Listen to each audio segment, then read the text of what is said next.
Hello everyone, আজকে বানাচ্ছি আমরা কড়াই পনির। তো দেখো কড়াই বসিয়ে দিয়েছি উনুনে।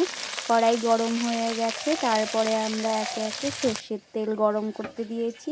সর্ষের তেল গরম হয়ে গেলে তার মধ্যে একে একে পনিরগুলো ছেড়ে দিয়েছি। পনিরগুলো লাল লাল করে ভেজে নিয়ে তারপরে কড়াইতে আরেকটু তেল দিয়েছি। তেল দেওয়ার পরে গোটা জিরে আর তেজপাতা ফোড়ন দিয়েছি। তো তেজপাতাটা ভালো করে হয়ে যাক, তারপরে আলুগুলো কেটে রেখেছি সেই আলুগুলো দিয়ে দেব। আলুগুলো লাল লাল করে ভেজে তারপরে মশলাগুলো দেব। দেখো আলুগুলো দেওয়া হচ্ছে, লাল লাল করে এবার ভেজে নেব। মশলার মধ্যে দেখো এটা টমেটোর পিউরি করেছি।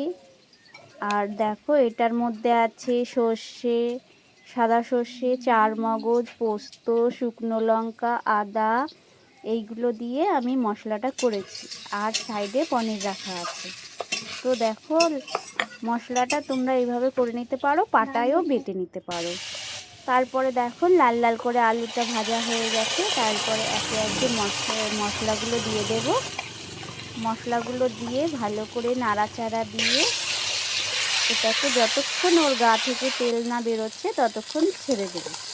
তারপরে টমেটোর পিউরিটা দেব। আমার চ্যানেলটা যদি তোমাদের পছন্দ হয় অবশ্যই লাইক কমেন্ট শেয়ার করো। আর তোমরা কে কী রেসিপি দেখতে চাইছো তোমরা অবশ্যই কমেন্ট করে জানিও। তো আমরা সেই রেসিপি অনুসারে তোমাদের কমেন্টের রেসিপি অনুসারেই আমরা রেসিপি দেখাবো। তো দেখো ফাইনালি আমরা জল দিয়ে দিয়েছি, তা একটু ফুটছে।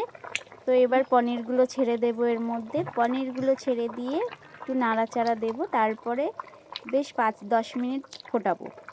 ভালো করে ফুটিয়ে নিলে তারপরে নামাবো। তো আমার চ্যানেলটা যদি তোমাদের সত্যি পছন্দ হয় আমারকে সাপোর্ট করো। আর আমি নতুন খুলেছি। তারপরে দেখো আমরা একটু কসুরি মেথি নিয়েছি। কসুরি মেথিটা না দিলে কি হয়, কড়াই পনিরের টেস্ট আসে না। তো কসুরি মেথি দিয়ে ভালো করে নাড়াচাড়া দিয়ে 1 চামচ গরম মশলাটা দিয়ে তারপরে নামিয়ে দিয়েছি। দেখো তোমাদের দেখাচ্ছি কি সুন্দর হয়েছে তরকারিটা। এবার তোমাদের সার্ভ করেও দেখাচ্ছি। দেখো এত সুন্দর তরকারিটা হয়েছে আর এত টেস্ট হয়েছে, মানে একবার খেলে বারবার খেতে ইচ্ছে করবে। তোমরা বাড়িতে অবশ্যই ট্রাই করো, তারপরে আমাকে কমেন্টে জানিও তোমরা কে কীভাবে ট্রাই করেছো। দেখো তোমাদেরকে দেখাচ্ছি তরকারির কালারটা কত সুন্দর এসেছে। আর হচ্ছে একদম সুন্দর, সত্যিই সুন্দর, একদম অসাধারণ। দেখে তোমরা কমেন্ট করে অবশ্যই জানিও তোমাদের কেমন লেগেছে।